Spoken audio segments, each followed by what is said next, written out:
Okay, so here is disassembled and cleaned trucks for this Genesis C44-9W. All right, now, as you know, the first step is you have to take them and you got to mash them and mix them. It won't work if you don't do this. You have to do this. It's required. Don't ask me why. It is what it is. You just have to do that. All right, so now we got all of our parts thoroughly mashed and mixed. Now we're going to do this. We're going to pick teams as usual. So here's a guy. Here's another guy. Here is a guy that matches that guy. Okay, and here's a guy that matches that guy. Very nice. Okay, each one of them gets one of these guys. And they each get two of these guys. We know that one. Okay. And then I take it, they each get one of those guys. And they each get one of these guys. That's how it goes. All right, so then we got gears here. Let's see. What do we got? All right, so we got one big one over here, one big one over there. Then we got all these little guys. Are they all the same? Maybe. Let's go 2 and 2 and 2 and 2. There we go. That's how you do it. All right, so now that we've got them all separated and sorted, what we're going to do is we are going to start.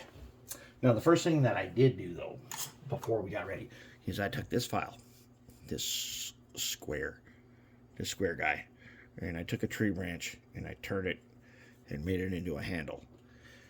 What I did was I went around and I scraped these metal pieces on the gear tower, on the gearbox. I scraped in this notch so that I'd have raw steel. And then I took Oxguard right here on a paintbrush like this, and I went around those so that I've got it down to raw steel, and now it is protected by Oxguard so it doesn't rust or oxidize, and it remains conductive. That's really important. Now on the wheel sets, I did the same thing.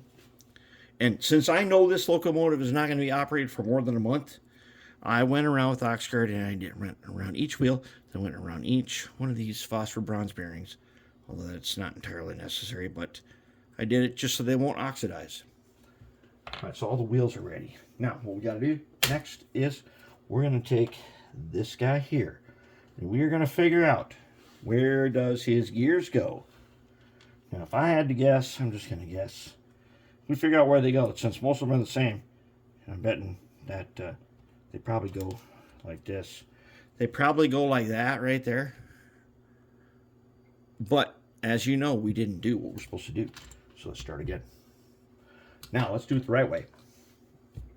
We're going to take some of our Mag 1 high temp brake grease, which is red lithium, and put it on the screwdriver. Take a little bit. All right. We're going to go in there, just around like that. Now we're going to look at the gear carefully. Are there registration marks on it? Yes, there are. There's tiny dots on this side, but not on the other side. Now let's see if you can see them. See the tiny dots, the 3 dots? Okay. They face up. In we go. So let's look at the next one. Got dots on this side, okay? So then that means we put a little tiny bit in there. He faces up. And this one here also faces up. This one here also. There are dots. There's our dots. Faces up.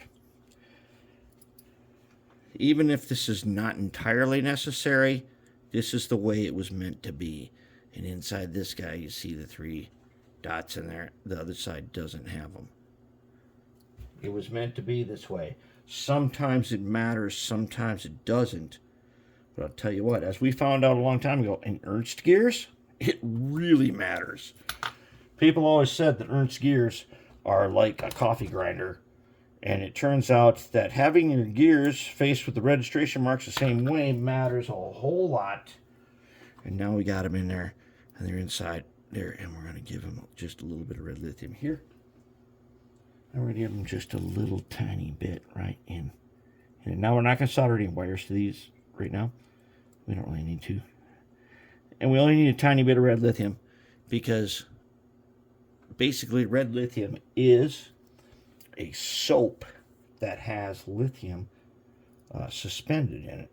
And this little tiny bit we wipe on just 1 or 2 teeth, it'll carry throughout the whole thing. And it'll be perfect. It never hardens, and it stands the test of time. And you'll never have any problem.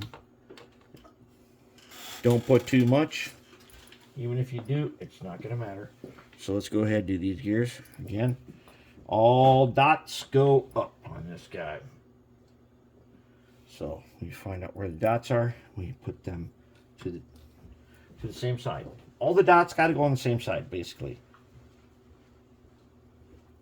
Some of them got, as we've seen before, remember when we did that comparison where we had all the different locomotives of the same kind, and like some of them had names, like Stewart had their name on theirs, and some of them had shafts, some of them didn't, but essentially they were all identical. So let's put a little bit of red in it, and we can put that on before we put the cover on here, but we don't really need that much. You only need a tiny bit. It will find its way where it's supposed to be, and it'll be perfect. And then we go like this, we put them together, just like that. And then what we do, now we have already taken our NMR gauge, just like this. And we have checked every wheel. All these wheel sets are in gauge. All of them have their phosphor bronze bearings. We're not painting these on the inside. These are staying the way they are. This special build, special locomotive. Okay, so we can drop them in. And since we have already cleaned and did everything, they're going to fit right in there. And we should, and we've already, of course, naturally. Okay, if you don't want that to happen, what you can do is you can take these caps, right? And you can put them on right now. There's no reason not to put them on right this minute. So let's just put them on. Okay, now it's not going to come apart when we try to do them wheels. And we might as well just go ahead and put this guy on here too. And alright, so how does he fit? I'm not even sure, I don't even remember. I think he goes like this. He must, because he's got these little 2 wings on him. It means he can't fit the other way. He only goes one way, doesn't he? Or does he?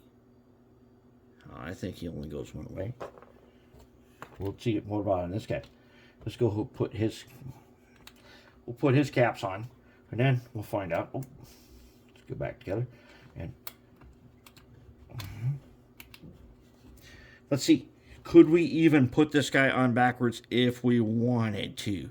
The answer to that question is no. He can't be put on backwards because he doesn't fit that way. Unless you did something, he can only fit one way. All right, now we could probably put these wheels together, can't we? So we can go ahead and we're going to drop them down. We'll get his phosphor bronze bearings into the slots that we've already prepared. We've already prepared all these bearings and the slots. We're going to find out right now. We're not going to put the worms in, actually, because we want to see how these roll. Okay, now, is this guy directional? That's the question. He doesn't look like he's directional. Everybody looks okay. That means we could probably just put them on. There are ones that are directional. Oh, I see. So, apparently, we have here a failure of this bearing to conform to his square slot. All right, so then we go like that. All right, now he's on. And put him over here.